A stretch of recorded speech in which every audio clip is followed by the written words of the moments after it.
Ah, So hindi honestly, Mr. Oh. Chair, kung kung alam ni Asierto at alam ko na involved si Michael Yang, Mr. Chair, hindi makakalusot si Hindi, Michael pero Yang. ganito, sabi mo kanina, it was a joint operation Yes, between Mr. the Chair. PIDEA at saka AIDSOT, correct? Yes, Mr. Chair. PIDEA, represented by you and your team, at si PIDEG o si AIDSOT, represented by Colonel Asierto at Yes. saka yung team niya. Yes, Mr. Chair. Pero dun sa report ni Colonel Asierto, at lagi niyang sinasabi sa atin na meron siyang intelligence report against Michael Yang. Hindi ba niya shinare sa iyo yung information, yung intel na yan? Yun nga ang problema sa kanya, Mr. Chair. Kasi during the time na magkasama kami, wala namang Michael Yang kami. Kasi if it was a joint operation, sabi niya may Michael Yang, sabi mo wala.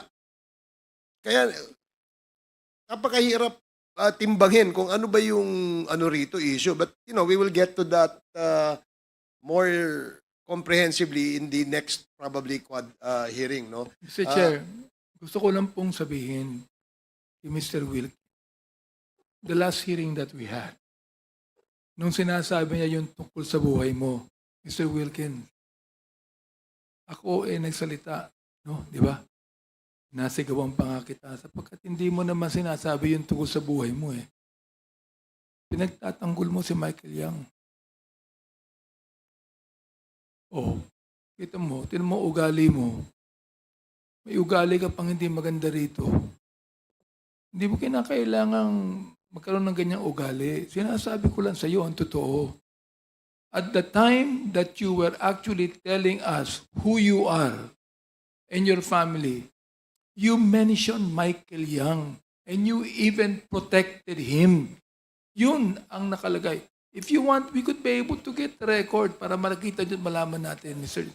Chairman, thank you. Okay, salamat, Congressman Abante. Yun lang, no? It still remains a puzzle to most of us, considering that merong joint operation, pero yung side ni Colonel Asierto, meron siyang intel against Michael Yang, and on the side of PIDEA, where most of it are your team, no? Team, kasama mo yun, pati si Carillo.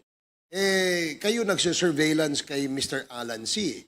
Doon sa surveillance nyo kay Alan C., sinabi mismo ng asawa ni Alan C.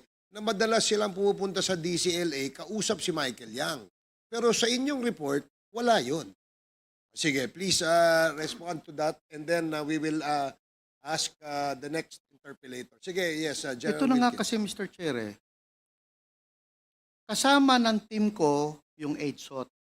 Kasama ng team ko yung AIDSOT. Kung alam ni Asierto na merong Michael Yang, si Michael Yang makikita lang sa DCLA, Mr. Chair. Hindi naman nagtatago si Michael Yang during that time. Lumabas, Mr. Chair, si Michael Yang 2016. And so, sa akin, wala akong idea na involved si Michael Yang doon. Pero hindi na share sa iyo ni Colonel Wala, Asierto. Mr. Chair. So walang exchange of information kayo. On that Dumoy clandestine laboratory operation, Mr. Chair, ang target lang is Johnson Chua, Alan C., and Alex Kim. Alex Kim, Mr. Chair.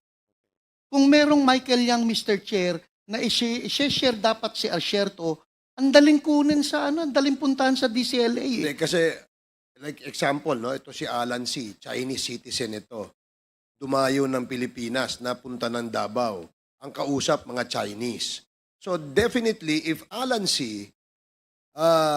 Is a drug lord, maaaring ang mga kausap niya sa Pilipinas na Chinese din, ay maaaring may involvement sa kanyang negosyo. And I'm sure nasagi nyo yan o natisod nyo yan doon sa inyong intel. It's just that it's still a puzzle to us kung bakit hindi lumalabas ang pangalang Michael Yang sa side mo. Pero sa side ng ka-joint operations mo, ay lumalabas. So again, kagaya ng nasabi ko kanina, we will discuss that, deliberate on that in the next Quadcom hearing. And I hope you will still be here to cooperate with us, General Wilkins. Mr. Chair, Yes, I'd just like to share my observation in connection Share- with what you said. Okay, No short questions, just observation. observation lang. And then we now move to Mr. Chairman. Congressman Ernest Junicio. Sige, Congressman Kit. Yes, sir. Yes, because I also questioned Director Wilkins about it before. And he mentioned nga na they picked up 11 other Chinese persons who were living right next to Alan C. Living lang. No, nakatira lang doon sa apartments right next to Alan C. They picked them up because they were considered persons of interest. Just because they were living right next to Alan C. Now the question is, why wouldn't you go and question Michael Yang if Michael Yang was a business partner of Alan C? Pinick up mo nga yung mga kapitbahay lang na Chinese din. Bakit hindi mo man lang questionin yung Michael Yang na pinupuntahan, sabi ni Jed C, pinupuntahan nila, kinakausap nila. Yun nga that's what's boggling me kasi pinick up mo yung 11 others who are just residents and residing near Alan C. Yet hindi mo pinick up yung taong kausap nila at kanegosyo nila. Yan si Michael Yang. Yun lang po, Mr. Chair. Okay, thank you, Congressman Kit. Can we show a picture of the Secretariat? Paki-flash mo nga yung picture, papa-identifyin muna natin kay ano. Miss Jed Pilapilsi, kilala mo ba yan? Ayun, sa likod. Ayun. Ito, sa harapan mo. Ito. Yung mukha niya po parang almost the same, parang ganyan. Kaya lang kasi yung picture niya Kanino? parang madumi, ano ba yan? Kaninong mukha yan? Yan si Johnson Chua po. Okay, Johnson Chua. Okay, sige, salamat. Thank you, hindi yan madumi. Luma lang yung picture. Okay, sige, thank you. Next, we'd like to acknowledge. Mr. Chairman, Yes, is the SDS. meron lang akong kay General Wilkins.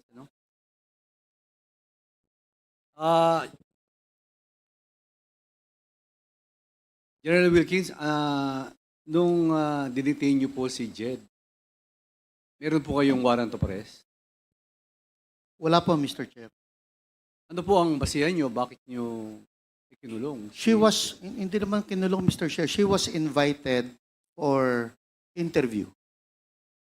She was invited, but after the interview, ba't di niyo po pinalabas? Ano po ang basihan niyo? Bakit hindi niyo binalik? Yun nga, Mr. Chair, I cannot, since it's already delegated to my investigator, hindi ko alam kung ilang araw ba siya doon. Basta ang instruction ko is to conduct interview on Jed Pilapil because talagang person of interest siya, Mr. Chair. As to detaining her, no personal knowledge ako, Mr. Chair. Kasi magpa-follow up operation kami doon, Mr. Chair. During that time, we are busy conducting follow-up investigation and operation on other sites. Kung nasaan na ando ng mga warehouses, Mr. Chair. DG, ikaw ang head of the agency. Kailangan po alam nyo yun. Diba? So, kung yung mga subordinate nyo, in-interrogate siya, you will approve it. Kasi, hindi ho pa biro-biro to kasi kanina pa ako nakikinig. Kasi si Jed, si Ma'am Jed, nakulong siya na walang warrant of arrest. Parang kidnapping po ang ginawa nyo Parang ganyan nakikita ko kung walang warrant of arrest, kung hindi nyo binalik si Ma'am Jed. I believe, Mr. Chair, hindi naman siya nakulong for... Hindi ko alam, Mr. Chair. I don't have the knowledge Kaya hindi kita masagot, Mr. Chair Hindi ko alam kung ilang araw ba siyang nakulong doon, Mr. Chair. Mr. Chairman, can I,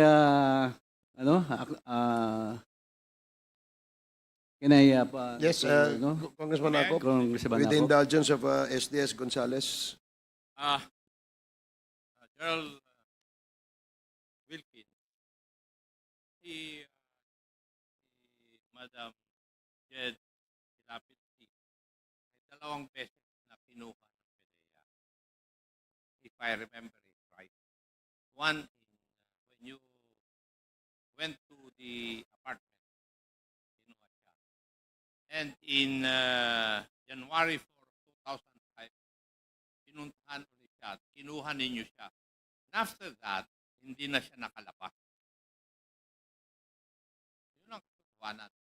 And it is on record ng PDEA blatter na binabasa ko. And I do not know the reason why. You do not know.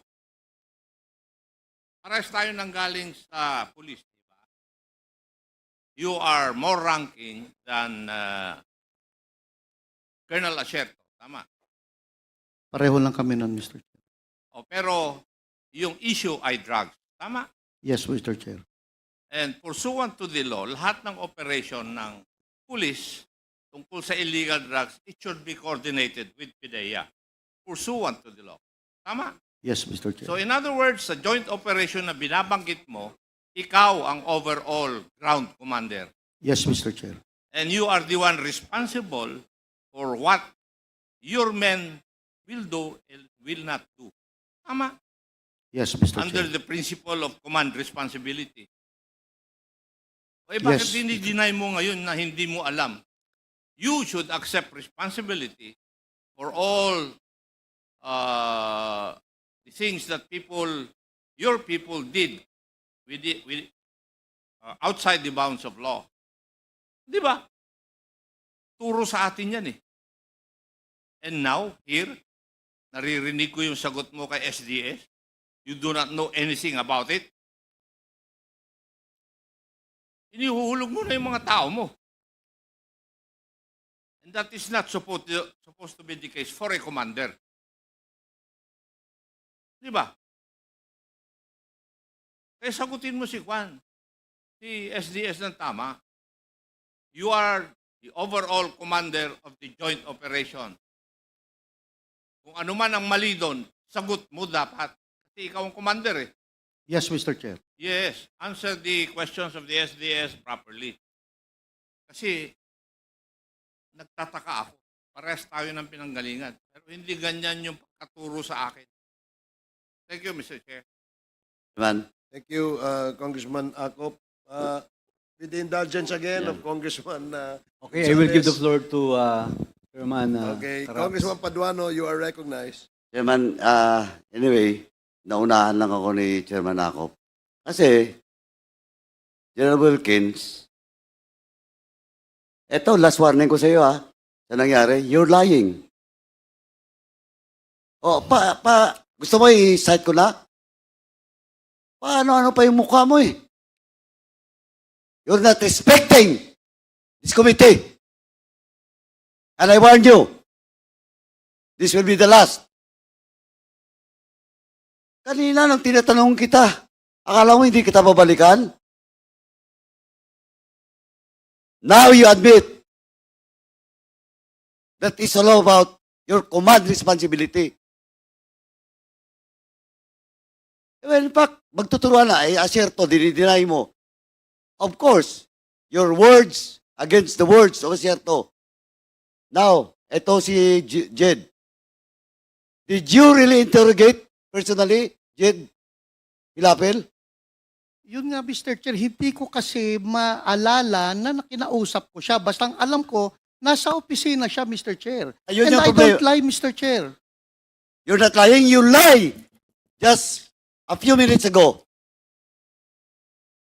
Sa harap ko. Sinabi mo na that authority was delegated to your personnel. Yes, Nung Mr. Chair. Nung tinanong ka ni Chairman Akop, inamin mo. Question of command responsibility. Are you not lying? No, Mr. Chair. Also, Mr. Chairman, with that, I move to cite in contempt General Wilkins. Pasensyahan po tayo dito. In violation of Section C, Section 11, letter C, of our rules. So move, Mr. Chairman. Pinagbigyan na nga kita. Yun pa ang sagot mo? There is a motion to cite in contempt General Wilkins Villanueva for violating Section 11, paragraph C, refusal to answer relevant questions from the committee. This was duly seconded. And do I hear any objection? Hearing none, the motion is approved. Mr. Chairman, can I move for 1 minute suspension? 1 minute suspension.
Hearing is resumed.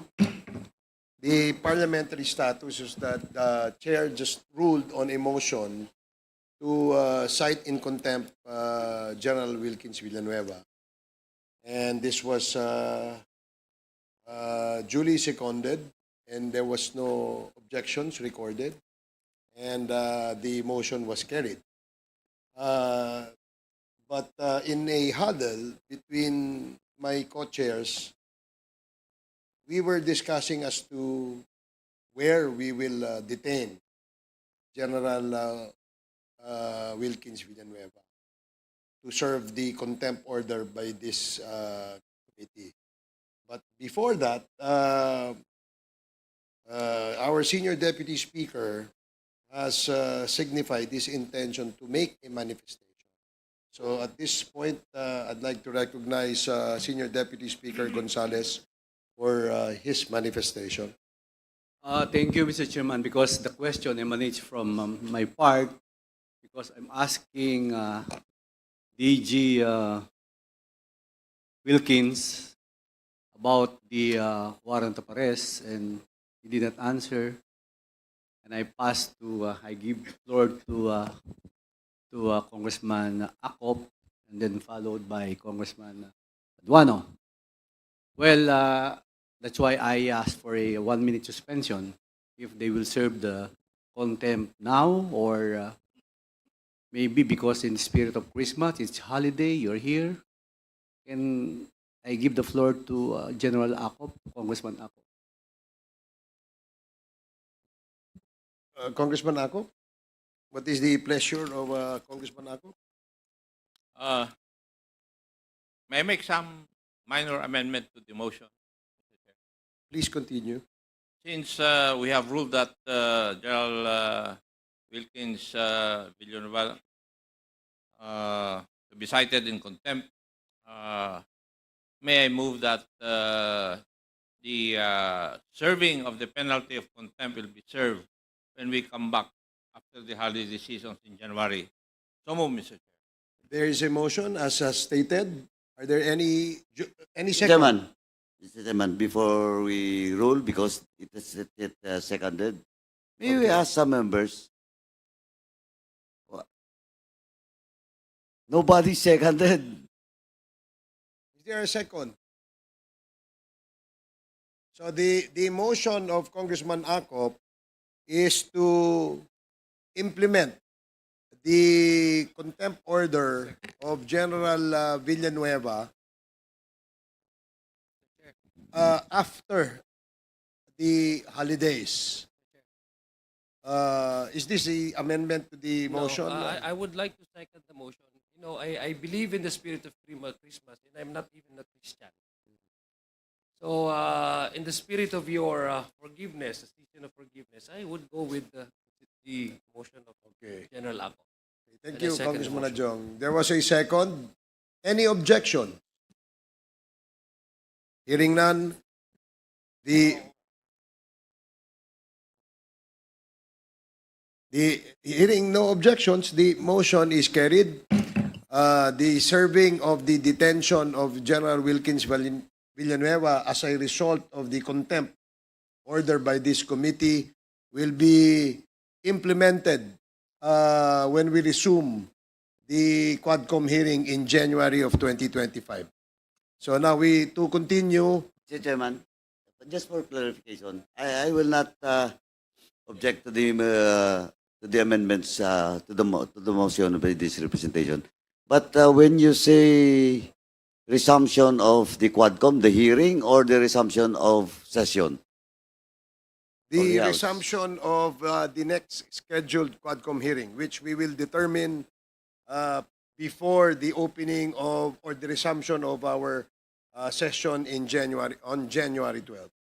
I think, Mr. Chairman, it's just, in a way, it's a compromise, no? What we have done is a compromise, but I think it's mas maganda pa po kasing schedule for the next hearing of Quadcom will be set pa upon resumption. I think upon resumption, Mr. Chairman, When you mean January 13, because the The- resumption of Congress is January 13.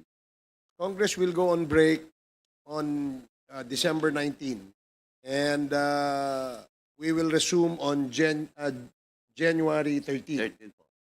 2025. So the detention of General Villanueva will take effect on January 13. Is that Yes, Mr. what- Chairman, to have a specific date and siguro naman mahaba na yung bakasyon na yun. Okay. Are there any objections? Hearing none, the motion is carried. So, Comsec, please take note of the motions amended motion that was adopted by the committee. So now we continue with our interpellations. The next to interpellate is Congressman Ernix Junicio. You have 10 minutes. Mr. Chair, sorry, kanino na po ba tayo, Mr. Chair? Do You we can proceed? ask anyone, any member who Oh, wishes yes. to intervene can ask anybody. Thank you, in the- thank as you, our resource thank you, person. Mr. Chair. We are here, actually pumunta ako ngayong araw na to, Mr. Chair, para dun sa manifestation na binanggit ko noong nakaraan na hearing, Mr. Chair, regarding the case of a dear friend of mine who was killed through an EJK. He's an EJK victim, Delphine Britannico, Your Honor. The brother, which is also a close friend of mine, Mr. Salvador Britannico, is here. I hope, Mr. Chair, that we could give him some leeway and a little bit of time just to tell us the story of the death of his brother, Mr. Chair. Did you prepare a statement, Mr. Britannico? Mr. Chair, I did prepare a brief statement. Mr. Chair. So brief, meaning Very brief. brief. Okay, I just Statement, wanted to probably emphasize 5 it's a minutes. brief statement. Yes, Yes, you Mr. may Chair. do so. Please proceed. Magandang hapon po sa inyong lahat. Maayong hapon sa tanan. Una po sa lahat, nagpapasalamat po ang aking pamilya, kabilang ang aking mga magulang na si dating Congressman Buddy Britannico, dating Assemblyman rin po, at Dr. Lita Britannico sa pagkakataon binigay ng House of Representatives Quad Committee upang maibahagi ang nangyari sa nakababata kong kapatid na si Delphine Celestial Britannico sa Iloilo City noong January 19, 2020. Mamaya po may video, pero ito po yung picture ng kapatid ko po para medyo makilala po ng committee. Si Del po ay isang napakabuting anak, asawa, ama, kapatid, kaibigan at Pilipino. Lumaki po siyang inasa sa isip at isinasagawa kung paano makatulong at maging makatarungan sa kapwa. Yung kapatid ko pong si Del ay naging collateral damage sa sinasabing war on drugs at ng mga naibabalitang extrajudicial killings o EG case. Isa po siyang inosenteng, pribadong tao na walang pakundangan pinatay ng mga pulis na nadiskubring nanggaling sa isang extrajudicial killing operation. Gusto po namin ibahagi ang nangyari kay Del upang po makatulong sa bansa, sa Quadcom at sa iba pang mga ahensya sa kanilang pag-imbestiga sa mga EG case at sa mga sangkot dito. Gusto po naming patibayin ang batas upang maiwasan ang pangyayaring gaya ng pagpatay kay Del at sa napakarami pang iba. Makatulong rin ang pagpapalakas ng checks and balances sa mga sangay ng gobyerno sa aspeto ng law enforcement at pagpalakas ng kakayahan ng gobyerno magproseso ng forensic evidence sa pag-imbestiga sa mga krimen.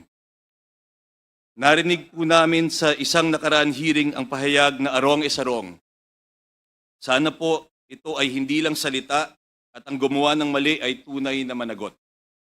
Narinig po namin ang pahayag, the end does not justify the means. Kami po ay sang-ayon dito. Maraming mga Pilipinong pinaslang. Maraming nadamay. Kabilang po doon si Del, hindi na po mababalik ang kapatid ko. Hindi po dapat mangyari ito at hindi din dapat mangyari sa iba. Lahat po tayo ay Pilipino. Mali po ang pagpaslang sa tao ng labag sa batas. Patuloy po naming hinahangad ang hustisya para kay Del. Umaasa po kami sa tulong ng Quadcom na mahikayat ang DOJ, Department of Justice, liderato ng PNP, pati na rin ng Internal Affairs Service, NBI at iba pang ahensya ng gobyerno para maresolba ang kaso ni Del. Maraming salamat po, Chairman Ace Barbers, SDS Gonzales, the co-chairman of the Quadcom, kay Congressman Ernix Junicio na unang nabanggit ng kaso ni Del sa Quadcom at sa lahat po ng miyembro ng Quadcom. May video po yata na prepare tungkol po sa nangyari po sa kapatid ko. Tapos pwede ko pong ibahagi po ang karagdagan detalye pagkatapos.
Can share a few details, Mr. Chair. My brother Delphine was murdered by being shot 8 times outside his village in Prime Estates in Barangay Nabitasan, La Paz, Iloilo City at around 12:20 to 12:30 p.m. on January 19, 2020. This was while he was taking his motorcycle out for a Sunday ride when he came across a group of men who just carried out an EJK operation against call center agent and alleged drug list target Elaine Muller in Barangay Cuartero, Haro, Iloilo City about 20 minutes earlier. Del came across a group of men parked right outside his village who were stripping their getaway car of identifying marks. Del was supposedly calling her his wife and taking pictures, and this was when they killed Del and took his phone to hide their tracks.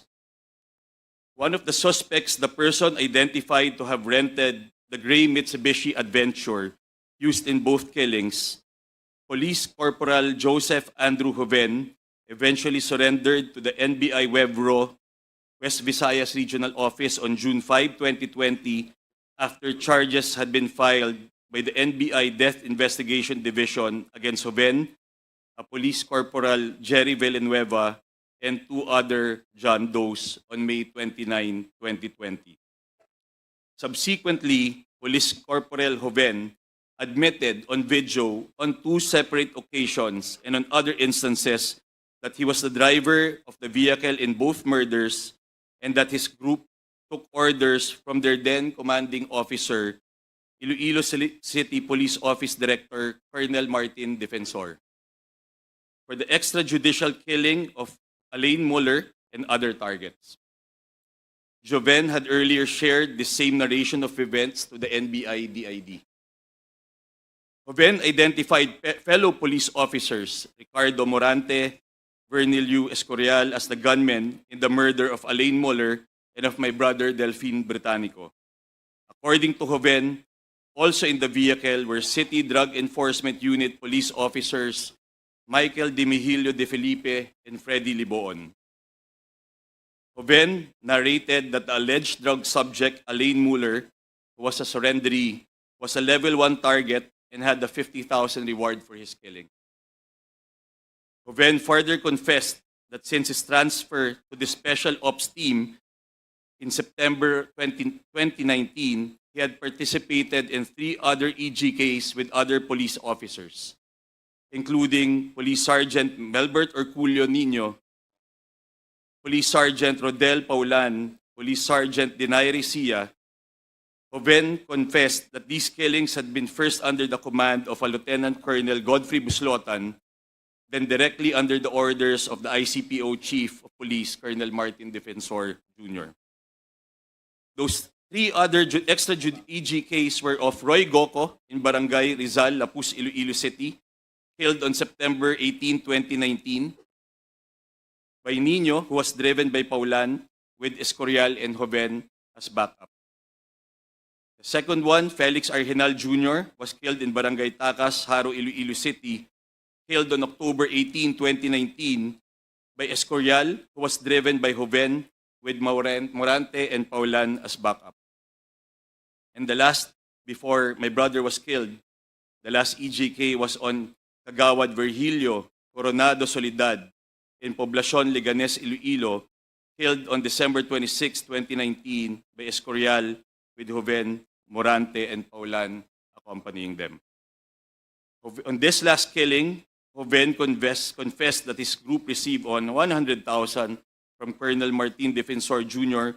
for the killings of Kagawad Solidad, and that this was given to them at Defensor's office in the ICPO headquarters.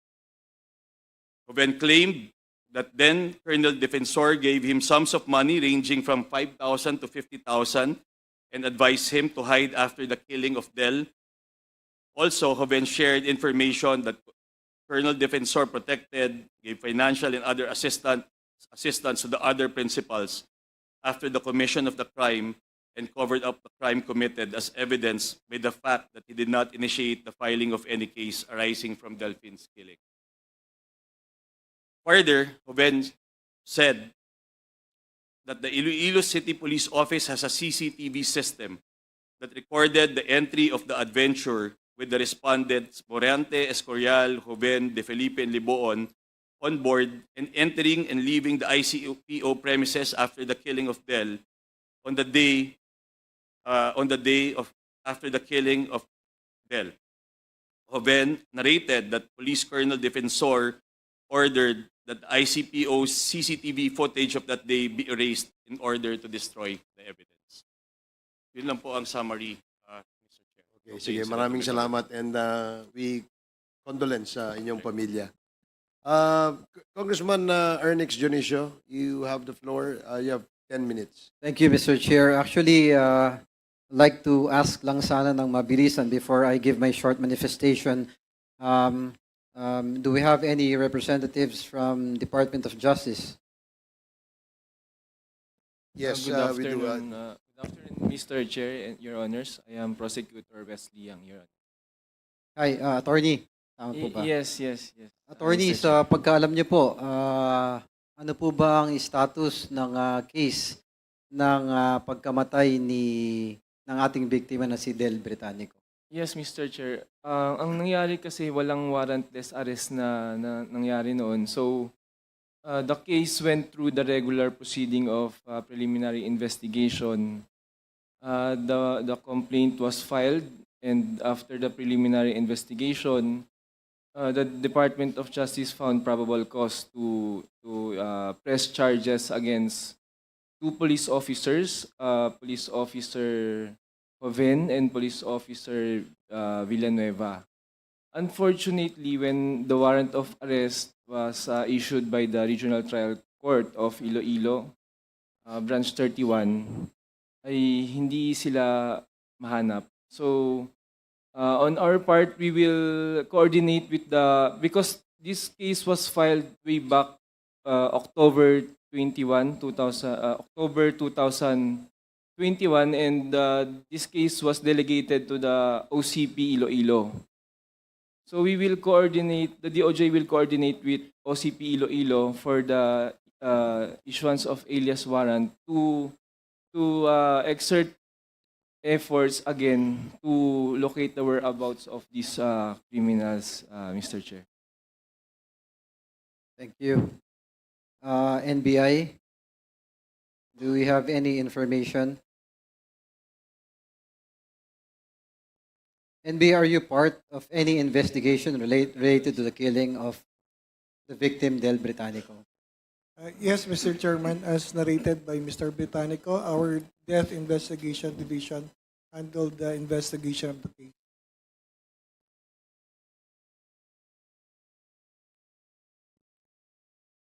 Yes, Mr. Chairman, our Death Investigation Division handled the investigation.